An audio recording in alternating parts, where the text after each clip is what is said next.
We're going to continue on. We started last week about Hagalos Kelim. So last week we basically spoke about the difference between Libun and Hagalah. What's Libun is something that was used on the fire itself. You have to do Libun, you have to burn it out. And Hagalah is something that was used with water or not on the fire.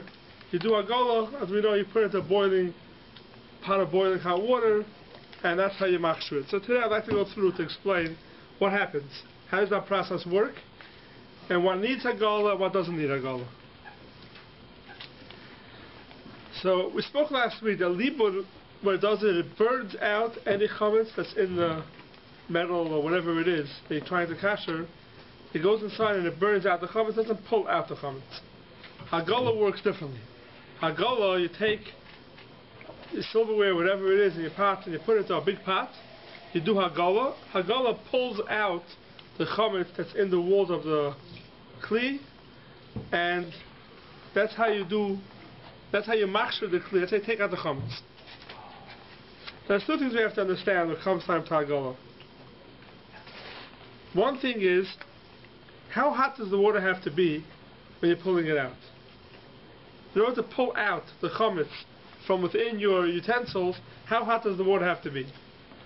So, in the Gemara we don't see, the Gemara says there's different levels. Something that's cold, you want to use it on Pesach, it was never used for hot, you don't have to do anything. Something that was used by the fire, it needs libun. And something that was used with water needs Hagalah. That's all it says in the Gemara. But there's a lot in the Gemara, in Pesach, the Gemara says, Keboiloi kach poiltoi.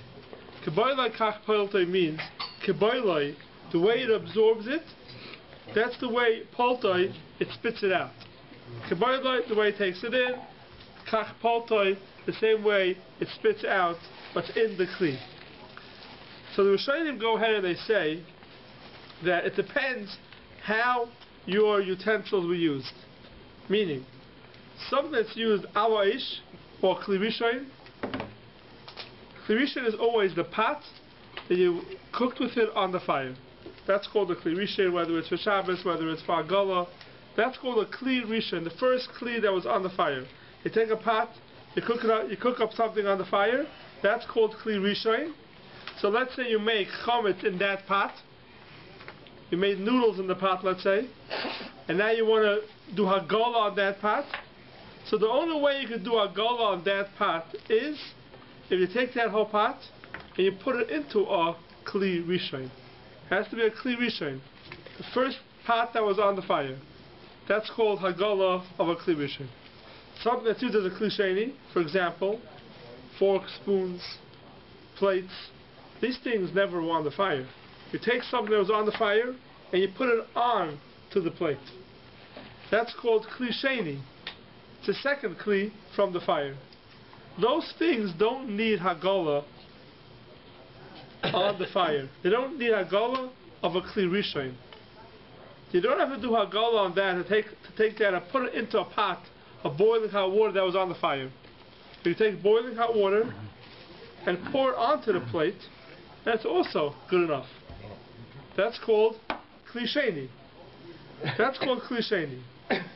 So there's different levels. Kli rishon, kli sheni, and there's something in between. Yeah. The pot that you made the noodles in, doesn't that need libun because it was on the fire? No, so anything that has liquid in it, water, doesn't need libun. So just a frying pan would need libun? A frying pan's a question. A frying pan's a question if it needs libun, because a frying pan you have oil inside. So there's a machlokes if it needs libun or not. But what wouldn't need libun is the grates that the chametz is on, or if you make bread in the oven, right? Those pans that the bread is in, it's ba'al eish, and there's no water there. So that one needs libun. There's not much today in utensils that need libun. Not much. Libun is mainly on the oven, on the stove tops. Those things need libun. A barbecue, those things need libun. But utensils that we have, forks, plates, spoons, pots, most pots do not need libun. Because most pots don't use ala eish. The only time you need libun, which is not known, I'm not sure why. Let's say you have a pot on the fire and you make chametz in it, not noodles. But I know in certain homes, in my house especially for the kids, is a major delicacy. and it's called noodles and cheese. Yeah. Right? The kids love it, noodles and cheese. So what do? Wacky Mac. Yeah, the same thing as that, yeah, but it's just homemade. So you do is you cook up noodles, you empty out the water, there's no water left, there's too much water, the kids won't eat it. You put the noodles back into the pot, and you mix it with cheese. Macaroni and cheese. Noodles and macaroni and cheese. Such a pot would need libun. If you want to use that pot for Pesach, it would need libun, because there's no water there. What you're doing basically is you're kashering, you're doing ala eish on the fire, and there's no water. Such a pot you want to use would need libun. Not just that, it's also a common mistake. If someone by mistake takes a flat sugar spoon and he wants to mix the macaroni and cheese with the flat sugar spoon, so we know you use a flat sugar spoon for something, you have to kasher. How do you kasher it? You get a boiling pot of water and you throw it in. If you use the flat sugar spoon to mix the macaroni and cheese, there already would need libun. It wouldn't help Hagalos, because there's no water there. It's just cheese and noodles. It's a flat sugar spoon with cheese. It's ala eish. It needs libun. It's not going to help just Hagalos in such a case. Hagalos is usually when you stick it in to a pot. It's a flat sugar pot, but there's a liquid inside, or it's on your plate. Once it's on your plate, it's already not ala eish, and it doesn't need libun. Flat sugar spoon on the plate. Without libun. Right, because what do you get away with Hagalos for that? Hagalos is enough for that. You need Hagalos for it. Okay, I'll tell you why. What type of Hagalos you need for it. But you need Hagalos for that because libun is only when it's ala eish. Two things it needs: no water, and it has to be ala eish. Two things it needs.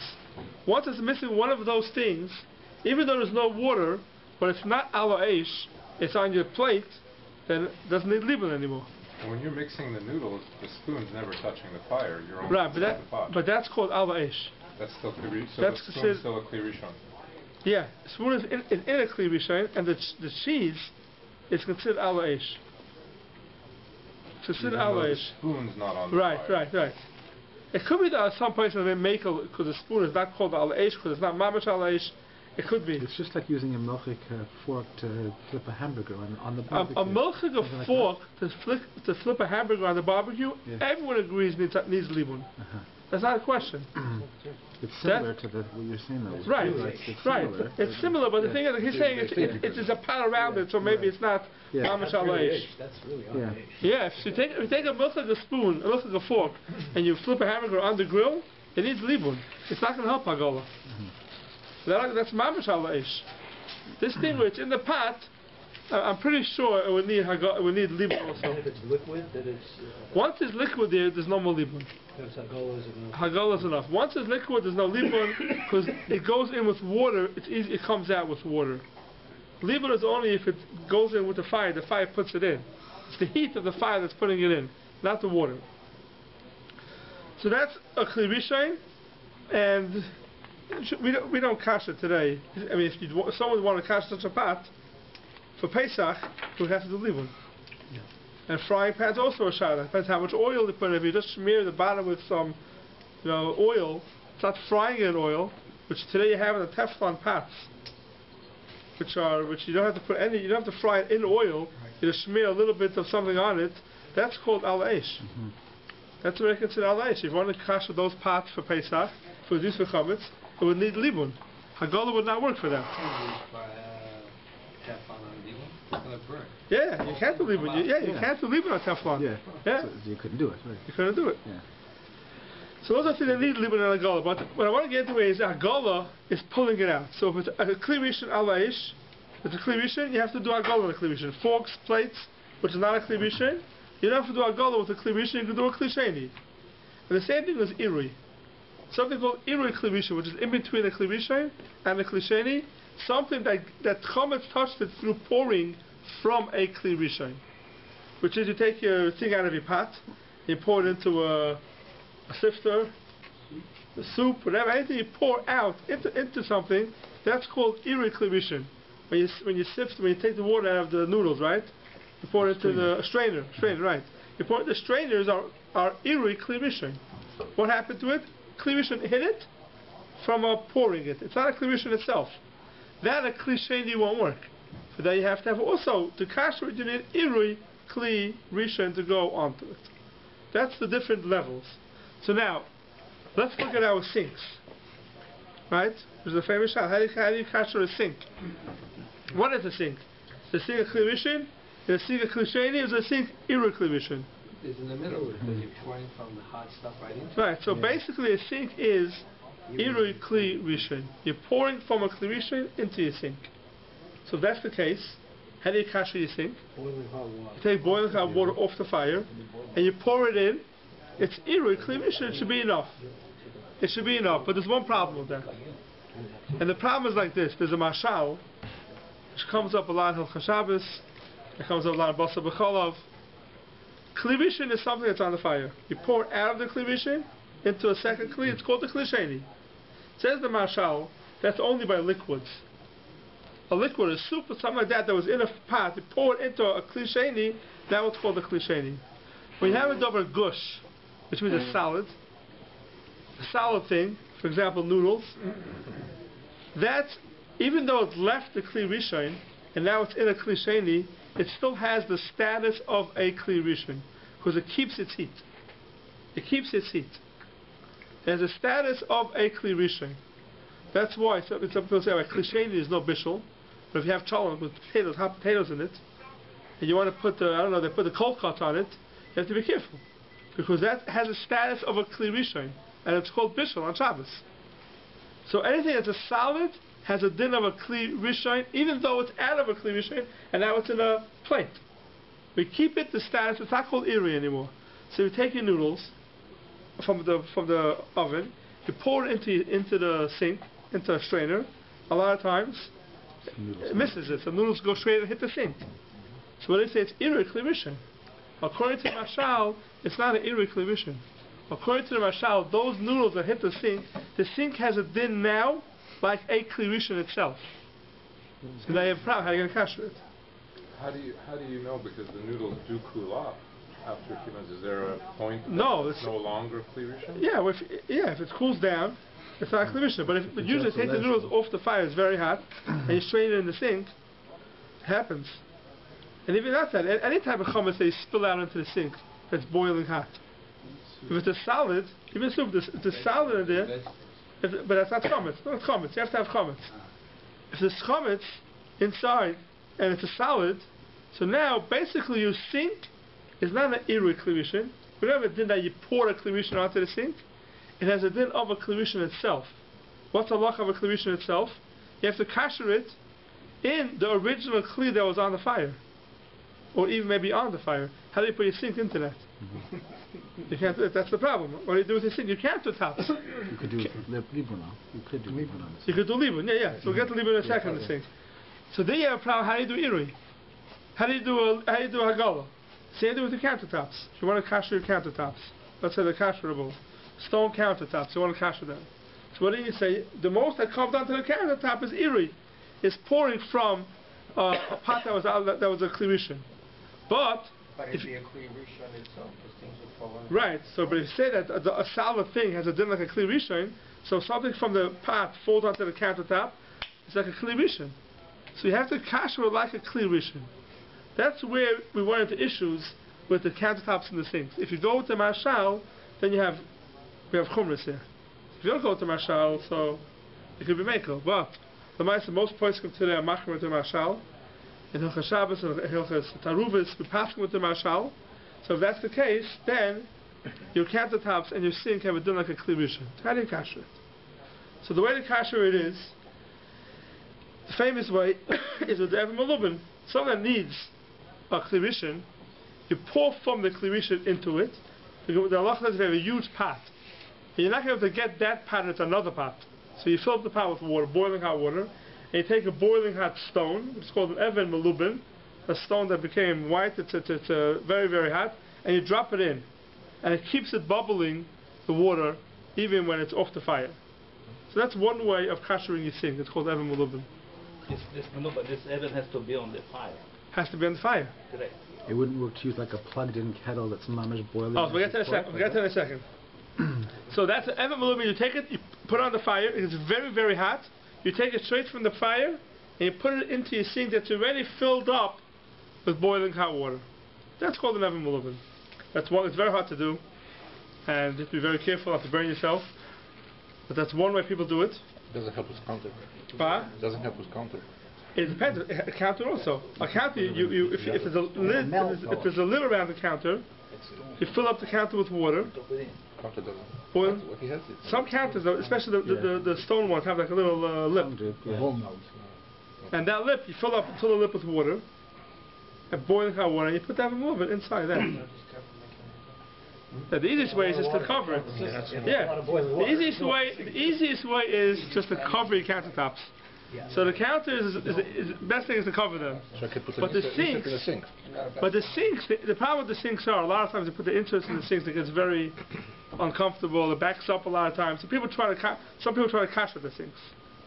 So if it's a porcelain sink, you can't kasher it. You have no choice. But if it's a metal sink, a lot of people kasher the metal sinks. It makes it much easier for Pesach. You have an insert, and it's much harder. So the way they kasher it is either Evan Malubin. Another thing they do is called libun kal.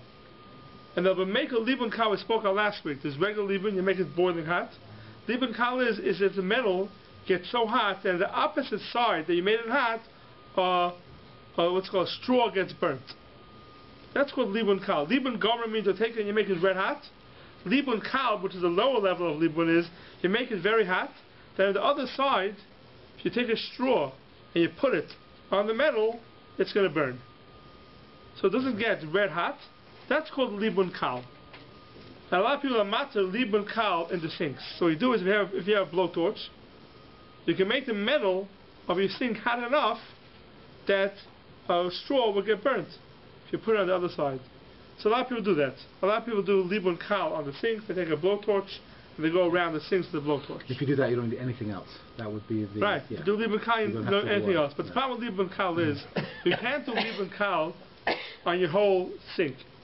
Especially there's certain places where there's rubber around it by the drain. Gasket. There's gaskets there and you're going to melt it. So those places you can't do libun kal. So those places you have to do something else. What they do is there's a lot of places there that say that what's called kli rishon. Kli rishon means the thing that was on the fire. You have to put the sink in a kli rishon, right? You can't do that. So a lot of places can say that if you have today they have those hot water things that there's a coil inside and it boils up, and even when you're pouring the water out, the water is still touching the hot coils. It used to be you would take a pot off the fire and then you'd pour it. So now that pot that's off the fire is not a kli rishon anymore. It's a kli rishon when you're pouring it out. It's only iri kli rishon. Some places can want to say that those things that the fire comes with you, meaning there's a coil inside and it comes with you when you're pouring it, it's not called iri now.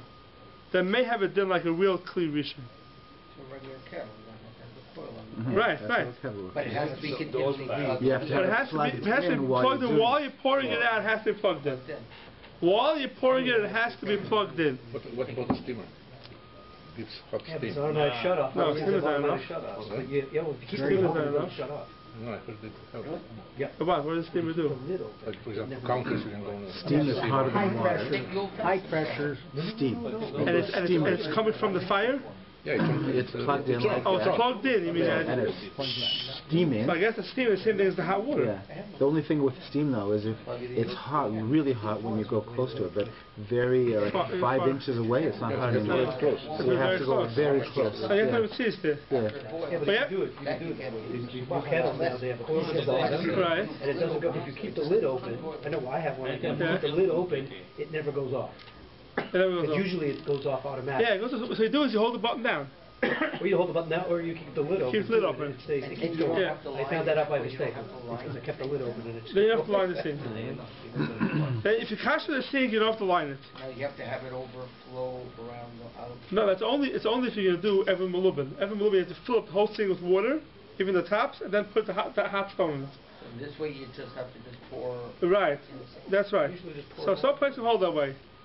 You have to ask your Rav if they make all that, but definitely with a blowtorch, most of it, and just a little place where there's those rubbers to use that, most places will not it, to do it that way. But you have to realize if you're going to use this heter, there's a chumrah that comes out also. Not on Pesach, but a chumrah that comes out on Shabbos. I'll tell you what the chumrah is. What you're doing now is basically, I know it's from left field, but it's good I don't know. What you're doing now is basically you're using this kettle, and you're saying if when you're pouring the water out, it's still attached to the fire, it's not called irui, it's called a kli rishon itself. That's the heter. It's called a kli rishon itself. So it comes out according to that, when you go Shabbos, and you go to your hot water urn, where the water, when you take it out from the kettle, it's still attached to the fire. Right? The fire's still on. It's not an irui kli rishon, it's a kli rishon now. So what comes into your cup has done like a kli rishon now. So then you have to be careful. You make the coffee. You can't. You have to keep. You got to use a second and then a third. Yeah. So you got to make sure. You got to make sure you don't use that cup as a klisheni. That cup is a kli rishon. That's what's going to come out. It doesn't make sense to be machmer in Pesach. And Right. If you're going to make it on Pesach and say that's called a kli rishon because the fire is with me, even though it's pouring out, it's still called a kli rishon. So it's the same thing with Shabbos. You take it out of the kettle, it comes into a cup. It's still called a kli rishon. That would apply to hot water urn as well, not just the kettle? Hot water urn also, yeah, it's sitting on the fire. In other words, I pour it in the cup and it's a kli rishon, then I've got to put it in a kli sheni, right? Right. Yeah. Well, that's what I know what it's warming right. It's not warming, so you can't be right. Only if it's on. It's only if it's on. The light's always on. The light's always on over Shabbos. Right, I'm saying only if it's on. The light's always on the urn. I'm saying only if it's on. But it's always on Shabbos. Okay. It's boiling. I'm saying the coils have to be on. The coils have to be on. So you have to make sure. The light's always on with these. Yeah, but the urn doesn't get that light. You don't know. Right. You never know when it's boiling or not. It's best to put it in the second cup, which is what I've been doing. So I'm doing it correctly. It gathers the water. It's not really from the you do either fine a whole year at this point. The cliche. So, but the cup's not ala ish. Why is it? No, but it's still considered a kli rishon because the water that's coming into the cup was ala ish when it came into the cup. And you have to be machmer That's when it came into the cup. It's attached to the eish. So then all urns are going to be right. Right. Yeah. Anything you pour out from an urn into a cup is a kli rishon. Only that's what I'm at. Unless you take something off the fire and you pour. But Shabbos urns are always plugged in. Yeah, I mean the old times they had those those little kettles in the fire. Yeah. You take it off the fire. Yeah, and then pour. Yeah. That's a klisheni already for sure. But that's only if you're going to use this makel for Pesach. Do you run into that? Yeah, that's not. Hold by one, you got to hold by the other. Yeah. Most people hold by that. By what? By Pesach. By Pesach. Yeah, by Pesach. Most people hold that. It's still called a kli rishon. Right. You call it a kli rishon. Why? Because it's still attached to the fire. If that keeps it a kli rishon, then Shabbos also. The Chazon says this on Shabbos. It says that any urn that you take it directly while it's on the fire, you're pouring it into a cup, and the water is still attached to the fire, he gets a din of a kli rishon, not a kli sheni. This is all from the Marshal. This is all based on. Right. No, only if it's boiling. But the urns are usually. Okay, so they have to know. So you have to know if it's off or on. But you don't know because the light's on. There's you a don't light. know when it's fired. And that's a lot of urns are constantly on a certain heat. Right, but if you open the top of the urn and look in, you don't see it boiling. No, it's not boiling. Even if it's not boiling, that's let this boil. It has to be heat. Yeah, it doesn't have to be bubbling. Reborn. No, but if most urns today, I think, it doesn't go on and off, on and off. I think the bottom stays at a certain temperature. If that's the case, then it's always our ish.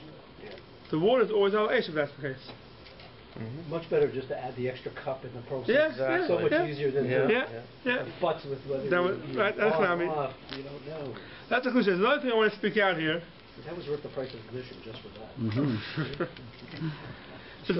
There's another thing they have to know. Later and forget it. So now we just spoke about how you get out the blias, what's absorbed in the kelim. How do you get it out? Do you get it out through al eish? So now let's step back a second. Your forks, your spoons, right? You want to kasher them for Pesach. So it depends. If it's a fork that you use for a davar gush, even though it's a kli sheni, it's a din like a kli rishon. So you have to put it in to a kli rishon. All the utensils that you're going to use now, according to this, a davar gush is called a kli rishon. So all your utensils may have it done like a kli rishon. So you have to kasher it in a kli rishon. You have to cash for the Kli Rishon. Think at that point would be a Kli Rishon. Huh? Did you think then? You sink also. So you sink it's a Kli Rishon for the same reason. Yeah, that's why you have to pour it while it's still bubbling.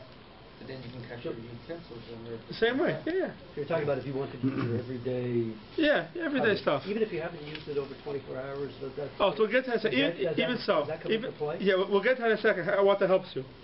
Okay. But that's for something else. 24 hours, we'll get to in a second what that helps, what you need it for. We were saying a few minutes ago about this cooler for the sink and all that stuff. It's only if something Davar actually hit your sink. Right. Right. So if you're certain that Davar Gush never hit your sink, then you have no problem. Regular ordinary Irui. Regular Irui is fine. Right. And that's why the Bechers, why people kasher Bechers for Pesach. Now, a Becher never was in contact with the Kli Rishon. That you can be guaranteed. The Bechers don't come in contact with Davar Gush, they don't come in contact with the Kli Rishon. So the Bechers are very easy to kasher. You put them in the dishwasher. Yeah, you put them in any hot water. No, I'm saying you don't have to. Oh, you put it in the dishwasher and then what? No, it's very hot. So it gets very hot. That's a Kli Rishon or it's Irui Kli Rishon maybe? I don't know. What is it? I don't know. Yeah, you put your Bechers in the dishwasher and there's chametz in the dishwasher at the same time. Okay. How do you kasher out of Then what? How do you kasher out of You put it in boiling hot water. Yeah. It's possible that your Becher was in the sink and something Davar Gush fell on it. Like a noodle Yeah, fell on it. it's not common. You don't have to worry about that. Okay. Why do you have to do that if the Becher is used for cold all the time? Right. If a Becher is used for cold all the time, really don't need any extra. The Ramah holds, the Chavit holds the I way. didn't understand what you were saying. No, some people are makshir the Becher. Some people do amagal the Bechers. Do you have Use a to? Becher for Kiddush and that's it. Yeah. The truth is, that halacha, you don't have to kasher your Bechers. Especially according to the Mechaber says that how do you have to kasher something? If something was once used for a Kli Rishon aleish, but usually it's used for a Kli Sheni, says the Mechaber, it's a din of a Kli Sheni. You don't have to worry because you go by some roiv tashmishay. Whatever roiv of the usage of that thing is, that's how you do it. That's the magos. Yeah, for sure. Yeah. So you shouldn't have to do anything. You shouldn't have to do anything on the Becher. You don't. You can take my everyday one. Yes, you can take it every day. You can take it every day Becher, wash it out, and use it by Pesach Seder. Wouldn't that work for the sink too? Acharov tashmisho? Because it's an unusual thing. Yeah. The truth is, according to the Mechaber, the sink will be the same thing. A sink, it's not the roiv tashmishoy that Davar Gush hits it. Not roiv tashmishoy. The Ramah, the Ashkenazim are machmer. The Ramah is machmer. Anytime there's a chashash that there was one time that there was a Davar Gush hit it, it has to do like a Kli Rishon. That's the Ramah.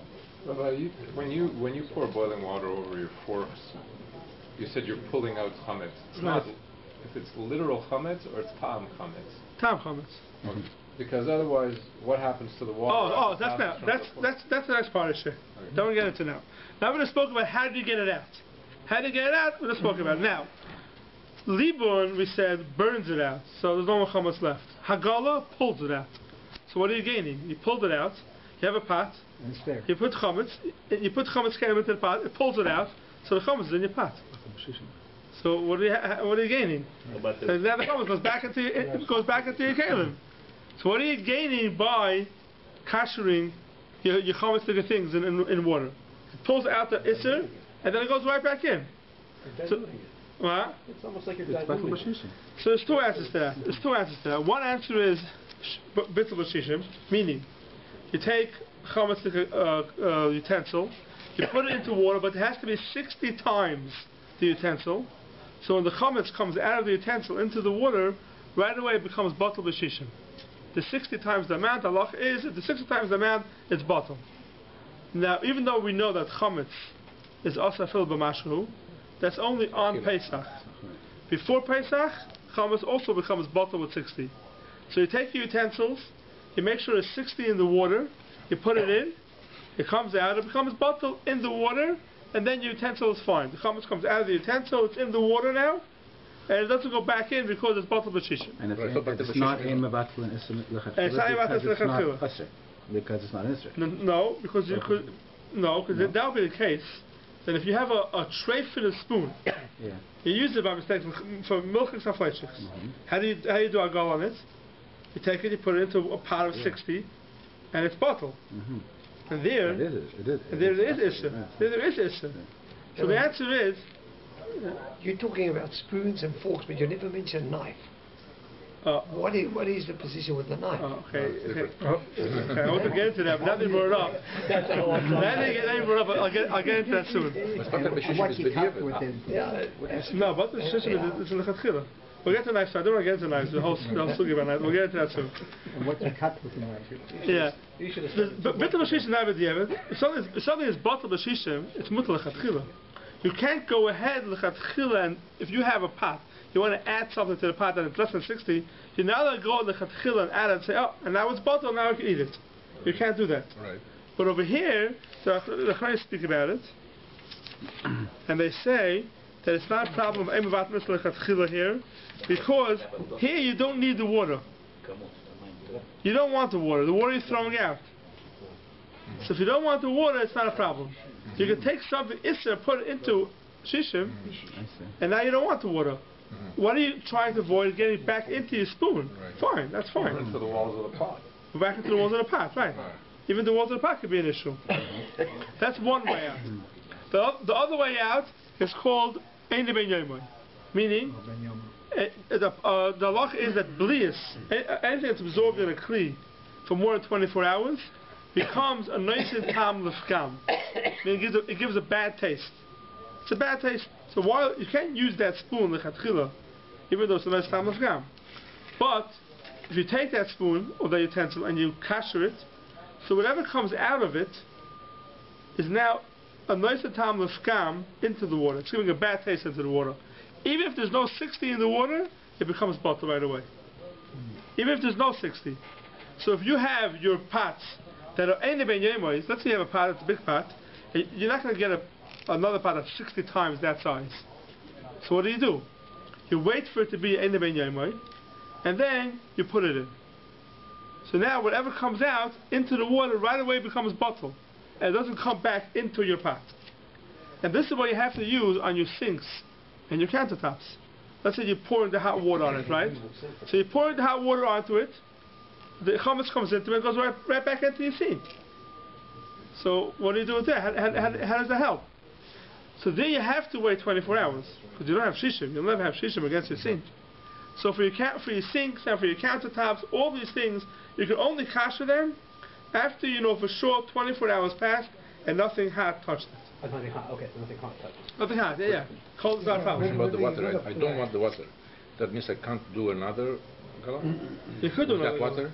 You could do another gallon. If I do another one, then I do want the water. No, you don't I need want the water to be not chometz. No, but you don't need the water. You're not drinking the water. You don't need the chametz. No, I'm not drinking, but yeah, I want the water. It's cold, you don't need the water. But when you talk about a flex, You need it to assuming eat. that you only The have issue is, hot do you need water to on drink? there. But let's say you have a we're talking chon, about whether which it's is chometz or not. the traditional chon is proper chometz, and it's going to be some spillage on the Belek. So you've got something hot which is going on, so therefore, would that require libun? If you have a blech, yeah, and you put, yeah. and every week you put a chomet on. And it happens that something can spill over from the chomet. Don't need The libun. chomet contains barley, which is proper chometz. If it's al eish, Yeah. if it's al eish, we need libun, yes. Well, no, yeah, but the blech is, well... The blech is called al eish. Effectively it's al The blech is al eish. The sink, the reason why you don't need libun in the sink, even though it's a gush, is because it's not al eish. You're right, your stovetops. You have a spillage on your stovetop. Your stovetops need libun. If the davar gush hits your stovetop, it needs libun, because it's eish. But isn't just turning on the stovetop till it's red hot? Like That's called libun, yeah. But that would only work in the place of the coils. But how about next to it? There you have the issues. Next to the coils, right in the coils, there's an issue. Well, we always cover it, so then... Yeah, but it's hard to cover it because it depends what you have. If you have the smooth top, the smooth tops are very hard to I know, we kasher don't with have Pesach. this, we have the traditional... So this one's much easier because the grates you can easily kasher, Right. and the rest you cover with foil. It's Right, not a problem. exactly, that's what we do. It's not a problem. So The the grates part you that's can not around the coil is not technically ala eish then. So that's the question. Because if it's right next to it, it gets very hot. So if it gets very hot, it's going to get very hot. But not to enough. make it But not enough to make it libun. So there's a higher temperature from libun than Correct. there is for But accepting blias. chametz. Correct. Because your grates that you have in your barbecue, right? Right. That's called al eish. Right. And it's belei chametz al eish. It needs libun. You have to make it red hot to be malav in it. Right? But it's not red hot when you have the chametz on it. And so that came in through fire, it needs libun gomer to take it out. So even if you stick a fork in, let's say. So what do you do with the glass top, the ceramic stove top? So the ceramic stoves are an issue, and a lot of places would say turn on the highest, so it burns out over there, and then put foil right around. You put foil on the whole thing, and it goes up to mamish around where the fire is. That's what you have to do. It's hard. It's much harder. So the foil burns. So you have to make sure the foil is not on the fire, and it's not too far away from the fire, because you have to do it. I know my wife works on it very hard every year. It takes her hours just to make those holes in the foil to make sure it's exactly that it should be covered, and then the place that's red hot is kasher, and right around it has to be covered. Otherwise, you have an issue. And how do you? What's the way to kasher the grates inside the stove top? So the grate. You have the insert underneath, the metal insert underneath. So that metal underneath you could cover with foil. Right. Cover that with foil. No, because the pot doesn't go on that. Yeah, it doesn't go. The pot goes on the grates. Right. Yeah, so the grates you burn out, you make libun. You have to have libun gomer on the grates. You have to put them in the fire until it gets red hot. Is a self-cleaning oven? The self-cleaning oven, yes, they say it's good enough. The self-cleaning oven, you put the grates inside the self-cleaning oven, it's good enough, because it gets very hot in the self-cleaning ovens. It's libun gomer. Say today's self-cleaning ovens is a libun gomer. So anything you want to be malav is put into your self-cleaning oven, and do the what's called the cycle. You could do that if you had a totally metal pot, a large pot, let's say a soup pot. Yeah.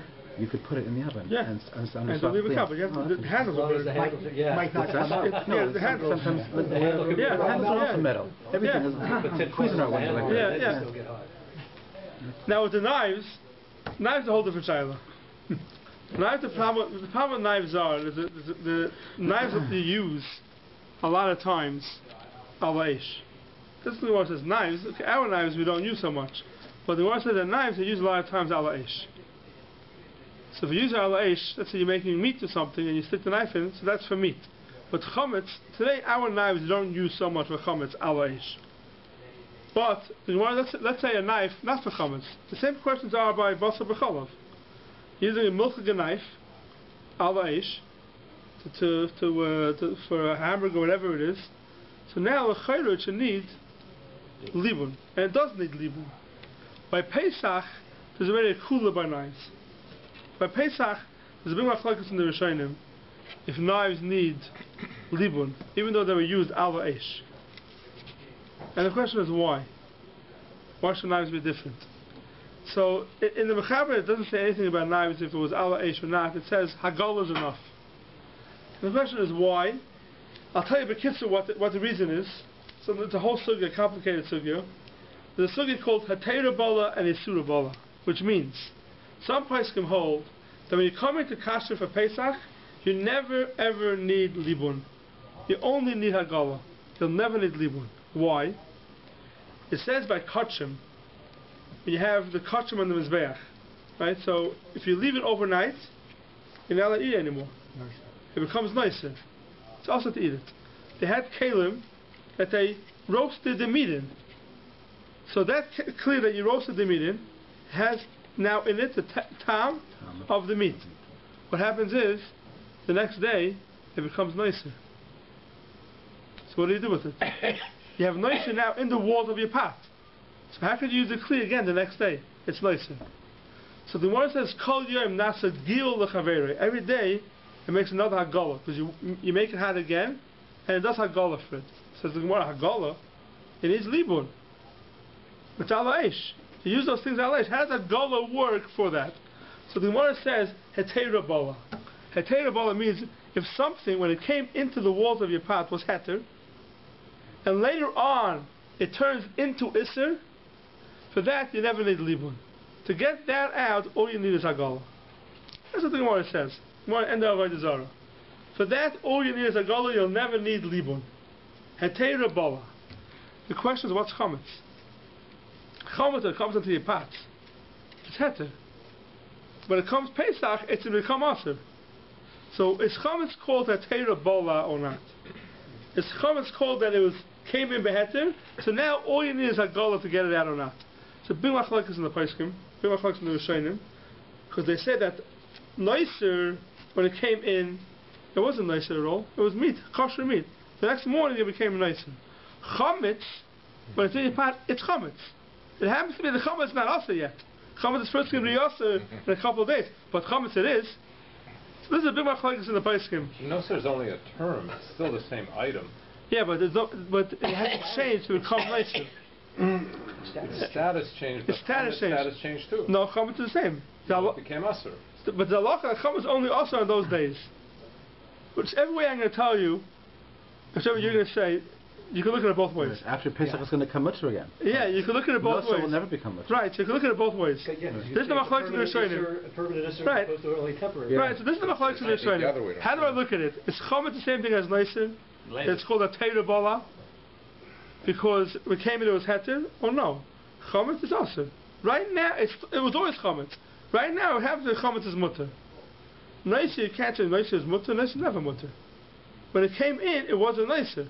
But once it becomes nicer, now it's also forever. This is the machlokes in the Rishonim. Some Rishonim say that for knives, you don't have to do libun, all you have to do is a gala, and same thing with the ovens and everything. All you have to do is... Nothing would ever need libun. Nothing, but for Pesach. Right. Only for Pesach. Basar b'chalav wouldn't be that way. What happens if a knife has a non-metal handle?